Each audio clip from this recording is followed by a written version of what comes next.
you think that because you have a quote unquote famous person on the show's viral the next day. You get James Clear, you're on episode 62. Now I'm famous. Nope. You get invited to a speaking engagement, 5 episodes in, I'm a public speaker for life. Here comes every recurring income ever. Nope. Those type of things, they don't happen, but you realize you start it for a different reason. You didn't start it to be famous, to have 10 million downloads, the whole thing like that. So that's one like big meta thing. This week, I'm coming to you from a slightly different location. So if you're watching this, you might be able to see that I'm actually in China. And if you're listening to this, I will humbly beg your forgiveness for any background noise that you hear in the audio. But this week, I'm excited to share part of my conversation with Joe Ferraro, who is a teacher of over 20 years. He's a speaker and a coach. He's also the host of the 1% Better podcast, which is a podcast that I personally love and have been listening to for a very long time. I'd highly recommend it. I was actually on the metro here in China, in Shanghai, a few days ago, listening to one of Joe's most recent episodes. And Joe is a master of great conversations. And so you're going to hear us in this part talking about, first of all, Joe's experience being a one-man band as a podcaster. We talk about his life lessons from his baseball days and his continued fandom of baseball. We talk about the parallels between coaching and fatherhood, as well as what his experience was like having a coach for a dad. His dad happened to be his baseball coach back in the day. Then we talk about the rewards that you get from having great conversations, some practical steps on how you can improve the quality of conversations that you have, the power of curiosity, being able to ask high velocity questions. There's a ton we're going to unpack in this, and we end on the best question that Joe has ever asked on a podcast. So you can get the full show notes, the transcript, and read my newsletter at theknowledge.io. And you can find Joe on Twitter at Ferraro on Air, and his podcast is the 1% Better podcast. I'll have all the links in the description below. Now, one final thing, if you love this episode, please do share it with a friend. And don't forget to leave a review wherever you listen to podcasts, because it helps us so much to improve the podcast, find better guests, and find other listeners just like you. There's a lot of pieces to cobble together. I'm interested to know, how do you find running your podcast actually? A one-man team. I don't say that as a badge of honor, right? Like, I invested in headshots to talk about aesthetics, I don't know, a year and a half ago. And I just never regretted it for a second, even though I tend to be self-conscious about my appearance. When you asked for headshots, I was able to send you a few, all right? And I knew you were someone who values promo materials and a certain aesthetic and a keen decision. So it just kind of took something off the table. A lot of running my podcast is about removing obstacles and excuses. So once upon a time, I almost didn't launch the podcast once I found out that there was a $7 a month fee to host it. Right? I said, I thought it was free. If it's $7 a month, I'm out. And my friend looked at me like with absolute disgust. So a series of pieces like that were like, well, okay, if I'm spending that much on coffee, and then if I have the headshots, and if I have the logo, and so now when I'm coaching clients and people who are launching podcasts, that's a lot of what we do, try to remove, right? Like the old Michelangelo, he's got the block of clay and you just remove it to reveal the statue of David. And, my podcast is far from the statue of David, but there is that part of it where I'm chopping away so that we can get to the good stuff. That's a really interesting analogy. I actually love that. What was the spark that made you want to start the podcast? Like, I know you had the coaching part of your background, but I think there's also this jump between maybe analog and digital that a lot of people struggle with. And I know you touched on that slightly, but there's people that can do things physically, person to person, and they're great at that kind of contact, and they like to keep things in that format. And then there are some people that maybe only gravitate towards doing things online, and they wouldn't necessarily be comfortable doing things shared. And you have this balance of, okay, on one hand, you're a teacher, you're in classrooms full of people, and then you do this coaching. One form of coaching, I guess, would be coaching teams. I know you did some baseball coaching. I'm not sure if you're still doing that, but then also coaching people on how to speak and how to do other things. So what made you decide to bring that world online? I think the podcast genre was just about built for my sensibilities. I interviewed my parents with a fist. That was my microphone. And maybe there was, if we deep dove into psychology, maybe there was a bit of attention gathering, right? I was the oldest of 3, so I didn't really feel like I was, hurting for attention. But when minute you do this in someone's face, how did you feel about that coffee? And then we'd have a wiffle ball game at my grandmother's house. And this is real. I mean, I'd be in the game. I was pretty decent at wiffle ball, but I would run up to my aunt and I would say, "You just drove in the winning run at the Klamubich family party. Talk about it." And then I would be interviewed at a local Little League game after a good game, and I would find the questions good or interesting or maybe even a little trite. And then I would do that. And then my younger brother or sister had a penguin, which I feel like would have been a hit. This toy could be re-released. It had a recording box inside its stomach. You could unzip the penguin and it would record up to 10 seconds. So now you would talk to the penguin and you would play it and the penguin would repeat back your voice. To me, like when I trace it back, that's a part of a podcast. Like you're recording your thoughts and you're playing them for an audience. So when it came time to go to high school, I would do some broadcasting on a table with my friend to impress our friends on the basketball team. College, we would do it with the women's basketball team and the radio station. And then when I found out about this idea of podcasting, the only thing I didn't like about it was the name.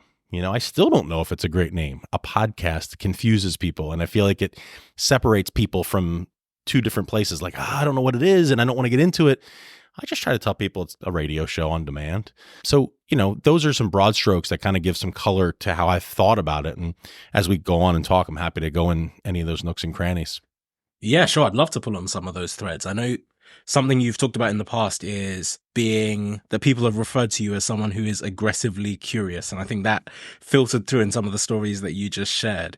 I guess I have two questions. One, is that something that you have always found to be something that was consistent and just innate to you? And how do you think that was maybe cultivated in your upbringing? It sounds like were your parents and family quite supportive of that? Was that something that was actively nurtured, or was it something that you just kept putting your foot in throughout your life? Very interesting to think back on that. I definitely would say I'll plead guilty to aggressively curious, but to do that, you have to go to the other side, which can be a little bit annoying, right? You can get it's too much now, too many questions. I don't tend to believe that, but as a parent, we've all been in that place where it's like, okay, like we've pulled on this thread enough, like you don't have to investigate everything. But I look back and I asked my dad a ton of sports questions. Almost every question from my dad was either sports or food. And to this day, those are big threads in my life. Now, it's funny. I would always ask unusual questions, though. I would ask my dad things like, if the guy's sliding at the second base and the tag gets applied, but then when he sweeps the tag, the ball goes flying into the outfield, but before it hits the ground, the outfielder catches it. Shouldn't he still be out at second, just like a wide receiver when they catch a ball and it gets bobbled and someone else catches it? And he would just be like, no, like you didn't have the ball. But he would go into it. He would indulge me. And I think until he went away to work for the day, he would indulge me.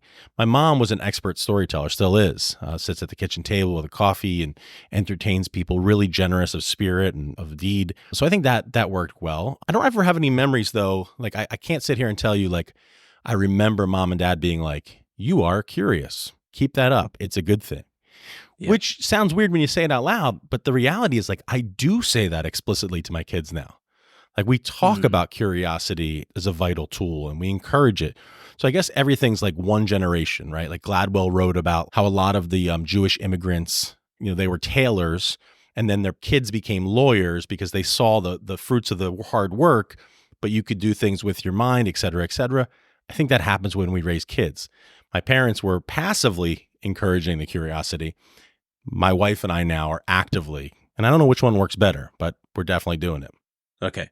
I want to put a pin in the topic of the lessons that you teach to your kids, both your personal kids and also the kids in your classroom. And I want to go down the line of something you mentioned just a moment ago, which is sports. And it seems like you've always had this interest in sports. Sports has always been a part of your life, particularly baseball. And I'm really interested in that part of your life and your career as well, because from what I understand, you must have been really good at baseball, because you went to play D1 at college or university. And for those that are not from the US or people that are listening from anywhere else in the world, that is like the highest level of collegiate athletics or collegiate sports. We don't necessarily have the same system in the UK. I don't think we take sports as seriously, but you have like D1, D2, D3. I'm not sure what's below that, but it's hard. It's hard to play at that level. You're on it. No, I enjoyed it. I put a lot of time into it. I wanted to hear where you're going to go next because you may make me sound better. You said I was even on some kind of team. Go for it. Yeah, you were on was it the 96 national team? I'm impressed. Yeah, national champions, American Legion. We were the best team out of 5,000 or so amateur teams. Footnote to that was my dad was the assistant coach, so we actually have the moment on VHS where we hugged at the pitcher's mound as the announcers circled up and talked about it. So I spent a lot of time, David, with baseball. There was no doubt about it. I watched a lot of college football, a lot of college basketball at the time this is recorded. You know, Division I has some range, just like anything else. I'm not going to sit here and tell you that I played at the best of the best Division I, but yeah, it was a big passion of mine, and I went on to coach it and spent a lot of time with it. I didn't know that your dad was the coach. What did your dad teach you about coaching, or what do you think you learned from maybe having that close relationship with your dad where you're both playing or both involved with the sport at the same time? One of the things I didn't mention earlier when we were talking about actively or passively encouraging the curiosity is my dad is not a big talker. If you called on the phone to reach me during my high school years, the conversation would be my dad would pick up the phone and go, hello? No. That was the entire conversation. Like, and you don't know, you were just left like wondering what they asked. Like, Yeah. can Joe come to the phone? Is he available? Are you eating dinner? My mom was the gregarious one. So I got to believe that there's a direct line between how do I get dad to talk? Well, I hit a baseball. You know, I ask him questions about what his softball days were like. I can tell you stories about his playing days, which, you know, had much more adversity than me, getting cut from teams and not having the opportunity and just playing nonstop, and his parents not being in any way supportive of it. You want to play baseball? Go play baseball. We're going to be working. You can get there. Like, so a totally different piece of that. So I think that part of it is interesting. The other part that I'd want to mention is on episode 150 of 1% Better, I had my dad on. And I think I even say it in the intro after I edit it. I say, you know, what was it like coaching your son? A lot of people say it's incredibly difficult. And before I can get the word difficult out, he jumped in on the mic and said, easiest thing I've ever done. And it actually choked me up in the moment. I remember being choked up in the moment. We're sitting in my own house and we had these two mics set up, and easiest thing. Everyone criticizes parents coaching their kids and stay away from that and the politics involved. And he went on to compliment his relationship with me. And, you know, we butted heads at times, but he would look at you and he would think like, I know what you're capable of because I see you every day and you're not delivering it here. So why aren't you getting those hits? And you'd be like, Dad, I'm trying. Like, you'd be like, but it was never anything like you read in the stories and the movies. I mean, it really solidified our relationship. You know, that's the cleanest way I could put it. I mean, that was our bond. Everyone tries to find a bond over whatever it is. And that, with some great family dinners, was our bond. That's amazing. And do you think that was maybe one of the sparks that led you to coaching for yourself? Oh, yeah. Yeah. Because you see, we would have, there's an interesting line that almost sounds like I'm making it up, but like there's an interesting line towards conversation, right? Like we would then have a discussion about the game. And I would say, well, why do you think coach did that? And he would say, well, what do you think if he would have done this? Or a lot of times my dad was the assistant coach, right? So he kind of was in an interesting role where we could kind of observe, and he would do all-star teams, and then we'd have a little more insight. I always liked that too, because I would know ahead of time the starting lineup. And I was good enough to where it wasn't like one of those awkward, like Joe's playing because he's Joe's son, you know? So it was like we had that safety net. But then it would be cool because he'd be like, I'm going to probably start Jason tomorrow. Don't say anything. And I would have like that insight, right? Which is like no confidentiality agreement signed, just kind of like, oh, okay. And then I could be like, well, it's interesting, Dad. It's none of my business, but are you thinking about playing him in left field or right field? And a lot of the cyclical nature was really appealing to me. Play the game, talk about the game. Game tomorrow. What about the travel? Oh, we're going there. There's a great deli on the way there. Like it all kind of wrapped together for us, and it made it beautiful. Now, right now, my son's not very into sports, but we still try to find those bonds through the food. And he picked up rec basketball, and I think that that's been something really cool. Even though he's not incredibly skilled at it, he's loving it, and it's just providing those same type of things. Like just this week, out there dribbling the basketball with him. It's a great, I guess I never realized this as a parent. It's just a great excuse to have a conversation at the end of the day. That's a super big point that you're touching on, because that links to one of the main talking points that you have, and one of the things that you spend a lot of your creative time on, which is about one, having great conversations, and also two, asking great questions. And I'm really interested in the connection between coaching and sports, and also asking questions, because I think they are incredibly interlinked. And maybe in some ways it's quite natural that you came to the position that you are, because maybe you can speak more to this, but what do you think is the importance of being able to ask good questions within the realm of sports and within the realm of coaching? Hey, we'll get back to the episode in just one moment, but I wanted to tell you very quickly about my newsletter. I started sharing everything I was learning online, and a few thousand people came along for the ride. I send 3 regular emails. Brainwave, fortnightly on a Tuesday, which is about the intersection between technology, philosophy, and psychology. Then every week on a Thursday, I send Revelations, and that's about creativity and productivity. And then finally, every other weekend, I send Wayfinder, and that's about decision making. So people in the audience actually send me really tough problems that they're working through, and I help to deconstruct them using mental models and decision-making frameworks. So if you'd like to subscribe, you can join me and over 20,000 incredibly driven people at theknowledge.io. Okay, back to the episode. Well, first it starts with asking bad questions, I think. If you're not comfortable, if someone's listening is not comfortable asking good questions or that paralyzes them, just like good writing starts with bad first drafts, I think it's very powerful to just free yourself up and say, I don't ask a lot of questions. Let me ask 2 more questions a day and start really basic. Now, someone listening to your show might be a little bit more curious than the average person, might be asking a lot of questions. Then I find that improving the quality of the questions matters a great deal. If we think about that in 2 places, one is on a podcast and one is in sports, I think the difference between a good question and a bad question can be the difference between the pupil or the listener learning something life-changing. I really do. I mean, I think on the pitch or on the field, it's these quick hitting questions, but they have to be clear. See, there's no time for confusion, right? You're in the middle of a live game. Think of basketball or soccer. I think you get into a situation, or I should say football in this case, but you get into a situation where you don't have time. It's fluid. It's moving. You can't ask a long and windy, low velocity question. You got to ask something pointed and quick. You got to get information. You hopefully want something that's more than yes or no. And I think that can unlock something for an athlete really quickly. On a podcast conversation, it's tricky. I've been studying it for a long time now. And, if I look at hosts, oftentimes they will ask questions that begin with the word do, D-O. They will give multiple choice questions, which I don't favor in general. But I think a lot of us are getting false information, right? Because someone as seasoned as you and hopefully as me, we can run with any question, right? If you say to me, do you like coaching or playing better? You've given me 2 choices and you've really given me a close answer. But listeners can already tell I'm not going to just give you a one-word answer. We're seasoned enough in the media to know what you're getting at.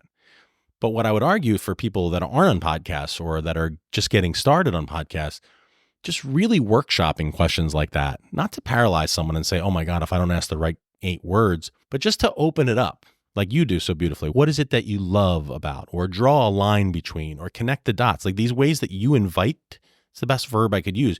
You invite your guest to speak, and a do and a multiple choice doesn't invite it. Now there are times for that in sports, right? Hey, do you like it better left or right? Left, go. But for the most part, we're trying to invite and draw out and uncover some insight from people. And it's one of the reasons I've really been loving your show. Oh, thank you. And you've had a lot of experience with podcasting, with speaking, with running 1% Better, which is the podcast that you're a host of. And I think you also host a baseball podcast. I don't know if that's a constant thing or an occasional I did. thing. Yeah, that's we paused that. Okay. But we did 85 to 95 episodes, a co-host. It was called KWB Radio. So if people wanted to do a deep dive, it's still out there. Yeah. But in total, that is a huge number of podcast episodes. Obviously, there's a lot that you've learned, and you talk a lot about the things that you've learned, and we can get into that. But I'm perhaps interested to know something that you may have learned that was unexpected or unconventional. Is there something that you learned through the experience of just so many reps that was perhaps counterintuitive, or that was genuinely new to you at the time that you discovered it? I think there's a bunch that start bubbling up. Some short strokes would be like, you think that because you have a quote unquote famous person on the show's viral the next day. You get James Clear, you're on episode 62. Now I'm famous. Nope. You get invited to a speaking engagement 5 episodes in. I'm a public speaker for life. Here comes every recurring income ever. Nope. Those type of things, they don't happen, but you realize you started for a different reason. You didn't start it to be famous, to have 10 million downloads, a thing like that. So that's one like big meta thing. I think it's probably been done before and shared before, but it's worth repeating. You cannot wait for the perfect time. Seth Godin will say ship it. Others will say build in public. Some will say start before you're ready. It just could not be more true. I mean, someone's listening to this right now and they're going, I know I want to start something, but I got to wait until... No. You have to start, because if you don't start, it's just harder and harder and harder and harder to do. So I think that lesson is worth underlining. And I think maybe a final one that I'll share. I don't know if I anticipated the direct and quick implementation of the ideas I get. So if I learn something on a podcast, I'm putting it into my classroom tomorrow, if appropriate. I'm not waiting till next school year. If I learn something on a podcast, a little while ago, I shared with you an example of that do and either or question. I heard that last week while I was studying a podcast interviewing people about interviewing. And I immediately share that with you. I don't wait and I don't put it into a journal that I go back to in 30 years. So I think I underestimated the immediacy it would have, at least from my learning style or my preferred way of learning, that I could just make it so much more practical. So as if only 10 people listen to the show, because of the way it resonates with me, the audio medium, it just has an incredible exponential factor for me to do. So that I think I maybe underestimated when we first started. And I think it touches on something I think you've mentioned in the past, and it's definitely intuitive. Well, not intuitive, but it definitely means something to me, which is I think you shared some advice that you got, which is essentially that reading without action is useless. And that resonates with me so much because, so for example, what you were just saying made me think about, so I read a lot, but I think what makes my reading useful is the fact that I also write. I force myself to write every day and also every week. I share writing every week and I write for myself every day. And that is almost the crucible for thinking. And that helps me to think better and improves my thinking. And I'm sure for you in a similar way, having this podcast that you've been running for years and years now, where you're having these conversations every week, one, it's almost like there's a velocity from being on this treadmill where you're having these engaging conversations, conversation after conversation with really interesting people. You're picking up things, you're putting out things into the next conversation. And then you also have these other avenues that you can share. So one is within your podcast, but then also with your class and your kids at home. And there's all these other avenues that you can use to put out some of what you're learning and maybe also get feedback, because I'm sure that you're going to get some interesting responses about how people respond and interact with the things that you're sharing. Oh yeah, and it's reading without action is useless. You did some beautiful digging there to get that one. That was like the ultimate last line from a mentor. I kept asking him questions about launching the podcast, and I said, "Can you give me a book recommendation?" And he said, "Sure, I'll give you one more, but then reading without action." Now, for people who immediately hear that and go, "Oh, I don't like that. Reading is its own reward." I'll just offer this. We can define action a little differently, right? I mean, in a recent episode, I was discussing someone I found in my life that I'm calling a reverse mentor, someone who's much younger than me, much less experienced than me, but teaching me incredible amounts about teaching. And I sought her out. Well, we had just this like nerd chat the other day where we were talking about creation is supposed to be the highest form of like creativity or learning. Like kids are taking in content and then ultimately create their own is supposed to be the best. But she had posited that potentially intentional and thoughtful consumption would be higher than mindless creation. So if you're going to put out a podcast with no effort, no aesthetic, no whatever, it'd be interesting to know, like, that might not be as valuable as really thoughtful reading with notes and then ability to put it into a conversation. The podcast is a bad example in the scenario because I just think it has its own rewards. But potentially, certain type of creative work would not be as valuable as consumption, but ultimately doing something with the reading, right? Even in a basic lesson in an English class, let's read it and let's do something with it. Like, that's a good framework for a lesson. Like, give them something provocative to read and think about, and now let's do something that demonstrates our thinking. So I'm definitely tracking with what you're saying there. Yeah. And I think part of the reason that the podcast is a bad example of that, following from what you were saying, is the fact that it's a conversation.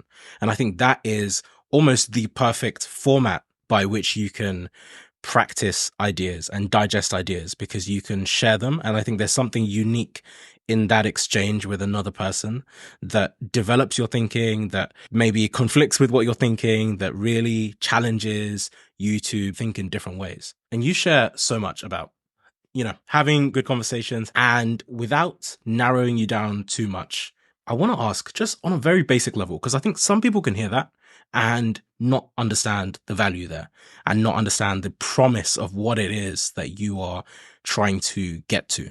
So what in your mind is the destination of that? Like, what do you actually get out of having great conversation? What changes there? What's the transformation that happens when you go from just passively having the normal conversations that you have day to day, going about your life, speaking to people, and maybe intentionally putting some of these tools that you talk about into practice, and we can get into what those are. I feel like to use James Clear again as an example, when he talked about atomic habits, that word atomic comes to my mind now. I feel like I'll be fundamentally changed after this very conversation, because you and I will now have a friendship of sorts, and certainly a professional respect. And I'll be tracking your work, and you'll be tracking mine a little bit. And inevitably, someone will be so kind to email me that they heard it on this podcast. So now, just from a molecular level, things have changed.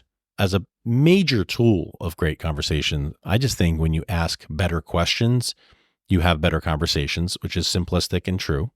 But it also gives you the ability to be about 3 inches taller. I think you walk through life with almost like, I joke with my students, I'll make up a name, Mr. Adams. You don't want to fight Mr. Adams. And they're like, why would I want to fight Mr. Adams? Like, I'm saying you don't want to fight him. And you have an idea why? They're like, he's strong. I'm like, no, he's strong, fine. But like, he knows about 4 or 5 different martial arts. And they're like, really? I'm like, yeah, like you don't want to fight someone who has all of those tools in the bag. If you are just a puncher, great. If you're a kicker, great. But if you can do Krav Maga and other things I can't pronounce, it's probably not a great matchup. And I think if you are versed in the skills of conversation and question asking, you just kind of walk through life that way. You're just like, well, even if you take Larry King's perspective, he used to say, like, I heard this morning, he said, I tried to ask dumb questions that weren't from an intellectual standpoint. Just, why'd you do that? Tell me about that. And even that, I think his style allowed him to be able to interact with Frank Sinatra and Jackie Gleason and Jackie Robinson and all these different people, because he was curious, because he was able to ask questions, because he was versed in conversation. So those are 2 ways that it really works well. And then I think just connecting with another person, being present. I've often said that a lot of people want to have podcasts that feel like everyday conversations. I believe in the inverse. I believe putting these on and using this quite literally lifts the conversation. And I want more everyday conversations to feel like podcasts, a slightly heightened form of reality. And in practice, what does that look like? Does that sound, in my mind, maybe that's sounding a bit like closer this? to It sounds like Socratic debates. It sounds like this, man. It sounds like a curious, human being inviting me, showing super amounts of respect that, I just feel really touched by, and just the ability to go anywhere, right? So if I pause now and let you pick up, right? It's not a ping pong match. You just, I kind of cut you off with a compliment there, but that's what it sounds like, right? This give and take. And, what I like to underline for people is, if we do this conversation tomorrow, it may be better, it may be worse, but it will most certainly be different. We will not be able to recalibrate this. You could send me a transcript of this conversation. We won't be able to recreate it. And I love that about conversations. I agree. And I think you touched on something important, which is that I think not enough people spend enough time being curious about the people that they are around and the people they interact with. And it's so interesting. To be honest, it's not that I want to have a conversation all the time. I'm even thinking about sometimes you get into the back of an Uber and you're tired and it's 10:30 at night and you just want to get home. Okay, fine. That's okay. But simultaneously, some of the best conversations I've had have been with people that I've never seen again. I'm thinking of, I was in Bosnia, and actually, okay, 2 conversations. I was traveling around the Balkans for a little bit. And at one point I was in Bosnia. I spoke to the guy that was a taxi driver that was driving me to the airport. And then another time I was in North Macedonia, and there was a guy that was driving me from the airport to my Airbnb. And both of those conversations were so interesting, because in that alone, I learned more than all the research that I'd done before the trip about the politics of the country and what's going on and how people think. And you learn things that are so different and really counteract some of your preconceptions about what life might be like and what different people think. And as an example, so the UK was previously part of the EU, and we had this whole Brexit thing about wanting to leave the EU and sovereignty and this and that. And typically, we think of the free movement within the EU as a good thing. And I think it is. But usually we're thinking of that because we are the highly mobile people that get to travel, and we are the ones that get to move, and we're the ones that get to go around and go to all these different countries, and then we can come home. And it's fun, and we can do that. But hearing the perspective from some other people, for example, so he was talking about North Macedonia joining the EU. North Macedonia used to be called Macedonia. And somehow by joining the EU, they had to change the name of the country, and they had to change a bunch of things. And then all the smart people left because now they have free movement and they can go to any other country in the EU. And if your country is not as well developed, you don't have all the resources, why won't you go somewhere else? And so you have a bit of a brain drain, you have a new name, you have all of these things, and you also have to pay to be part of the EU. So it was just really eye-opening to, in the span of maybe like 10 minutes, a really short drive, just having this enlightening moment where I'm learning an entirely different perspective about something that I might have previously thought was just basic, why wouldn't it be good to just be able to move freely between countries? It's perfect. I mean, first of all, the cab driver, the Uber driver example works really well because one of the things I do when I work with a client right away is I have them do a little bit of a self-examination, a little reflection, maybe even an audit on how they ask questions. Like when you show up in the world, like what is your question? The second part is the framework of what's your philosophy. But the first part is like, do you ask a lot of questions? Just basically, do you ask a lot of questions or do you prefer not to? Once you start there, think about the cab driver, right? Like if you're not going to engage, then don't engage. Put your headphones on and don't engage. But if you are going to engage, ask the questions from a place of curiosity. Really listen, which is the crucial part to any conversation, and then begin to slowly over time ask better and better, more clear, more fresh, more unique questions. And then you see that you open up a world of information like you just got.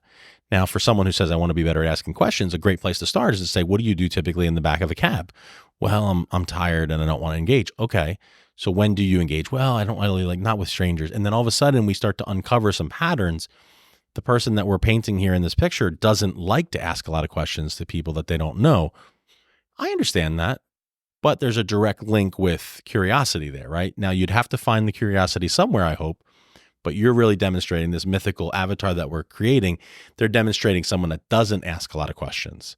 And, one final point on that is I always like to give a practical example. If you're in an Uber going to a new city and you're looking for a great place to eat, you can say, hey, what's a good restaurant around here? And the cab driver will tell you probably something that every other tourist has been told, right? You'll get the exact same answer, probably out of a grab bag of 3 things, and you move on with your day and you don't even realize you're none the wiser. But the thing is, if you would have just asked the question a little differently, if you would have said, what's a great restaurant around here that no one knows about? You're eating at the greatest place. What's one that's not a tourist trap? What's one that you never tell people because you don't want it to get too crowded? The person's not going to say, oh, I can't tell you that. They're going to say, actually, it's Mama Yolanda's down the street. And all of a sudden now you've transformed, quite literally, you've transformed your experience because your question was better. That's one of the main stakes in the ground that I put in. And I say, if you ask a better question, you will have a better experience. And it's just an incredible way, David, to walk through life, knowing you can curate your own experience through words. It's wild at times. Absolutely. And it's one of those surprising things that I think people take for granted. And it's a combination of, it's the asking of the questions. And 2 is maybe just engaging in conversations. And 3, I think it's just genuinely being curious about people and being interested in people. And one thing that I found, so I used to work in corporate law, and there's a coffee place downstairs at the bottom of our building. And I almost never paid for a coffee there because there's this guy that I would just ask about his life and his family. And not because I wanted free coffee, but because I was interested. And it's so interesting how you can start to build some of these relationships just very nonchalantly. And other people will be like, whoa, how do you get this free stuff? Or how does this happen? Or what's going on? And it's almost nothing. In some ways, it's nothing that you're trying to do. It's just by being curious. It's just by asking questions. You've had lots of reps of asking questions. I think one thing that is really interesting and unique about having a podcast is that you have almost a special window into the life of someone else that you are able to. There is a premise of vulnerability that you're hopefully expecting that, okay, we are both here. We are both going to engage in this conversation. You're going to listen to me. I'm going to listen to you. And hopefully you'll answer some of my questions to the best of your ability. And I know that you've had that opportunity with loads of amazing people and loads of people from different walks of life and people that might be great coaches or great leaders or great thinkers in different ways. And I'm interested to know, what would you say is the best question that you've asked? Wait a minute. You threw in 3 words at the end, which I think illustrates a really powerful concept. You said, what do you think is the best question? Because I've worked really diligently on my listening skills, and it is a skill, it's not a gift, I learned a concept of listening through the period. So I think that's Oscar Trimboli who says that. And if I would have just jumped in, what is the best question you ask? What is the best question? I would have had a different answer for you. But then when you say, what's the best question you've asked? Now I'm starting to think about it, the question in a different way. So let me pause for a second. And I know you know what I'm saying. Which one are you more interested in? I mean, usually people say both, but I'm curious of what you mean by that, because I will answer differently. I think I'm interested in the latter. The best question I've ever asked. Well, that would be, will you marry me? Will you marry me to Dana? That's the one I'm going to go with. But go ahead and finish your color there, and I'll jump back in. I think maybe that's a great answer. I can tell you what I was thinking when I was asking the question is because, like I mentioned, I think when you're on a podcast, you're asking people questions. You don't want to ask boring questions. You don't want to ask the questions that people get asked all the time. I think you want to learn something new, not just for yourself, but also for the listeners. And you're trying to draw something out. And I think you ask good questions. Obviously, you know how to ask good questions because it's what you teach people. But I'm interested to know has there been a time that you asked a question that you drew something out that you don't think you would have got otherwise? If you hadn't asked such a good question, if you hadn't phrased it in a unique way or asked it at the right time or in the right place or whatever the circumstances were around that. Two come right to mind. Roy Firestone used to host a show on ESPN called Up Close. He actually later got featured in the movie Jerry Maguire. He was the one who Cuba Gooding Jr. would say, "You're not going to make me cry, Roy." And he was known as one of the greatest interviewers in the world. And I interviewed him from my childhood home where I used to watch the show with my dad. And at one point during the conversation, I said to him, I noticed you interviewed Ansel Adams. Ansel Adams is best known for people my age for having those black and white photos that everyone would put in their college dorm room. But I didn't realize until I prepared for the show, Roy, that Ansel Adams had this, and this going on. And he goes, whoa, I mean, I don't know where you found that. I was actually the last person to interview Ansel Adams while he was alive. I was known for interviewing sports players, but you must have done your homework. And like, it immediately gave some kind of credibility. And I think that was something that we've, developed a bit of a relationship from. The other one is the first question I asked Laura Gassner-Odding. She goes by Hey LGO on Twitter. I went through her Instagram and found that she had a picture of a turkey heart. Like it was her speaking. It was like her with her children, her in Fort Lauderdale, and then a turkey heart just sitting there on her Instagram feed. So when I was preparing for this show and she was on a book tour, she just got out of Good Morning America, I opened up with, LGO, and preparing for our talk today, I have a million different directions I want to go in. But first things first, why is your 8th picture on your Instagram of a turkey heart on a plate?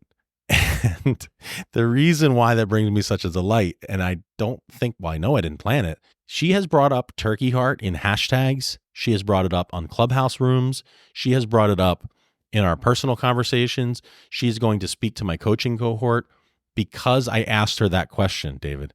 She literally brings it up and says, out of 150 interviews she went on, I was one of the top 5 that she ever went on. And I'm only saying the numbers because it's such a high compliment. Like, I'm not trying to brag about it, but to give color to your question, because I asked something weird that is going to reveal something about her. And actually, Firestone said that to me. He goes, a great question reveals something from a person. I was able to, in a non-gimmicky way, there's this thread that connects the two things, right? There's credibility, curiosity, and just a touch of novelty in those two questions. And I hope if I'm doing it right, I do that often, but that's 2 examples of, I think, what has separated my work to some degree. Thank you so much for tuning in. Please do stay tuned for more. Don't forget to rate, review, and subscribe. It really helps the podcast. And follow me on Twitter. Feel free to shoot me any thoughts. See you next time.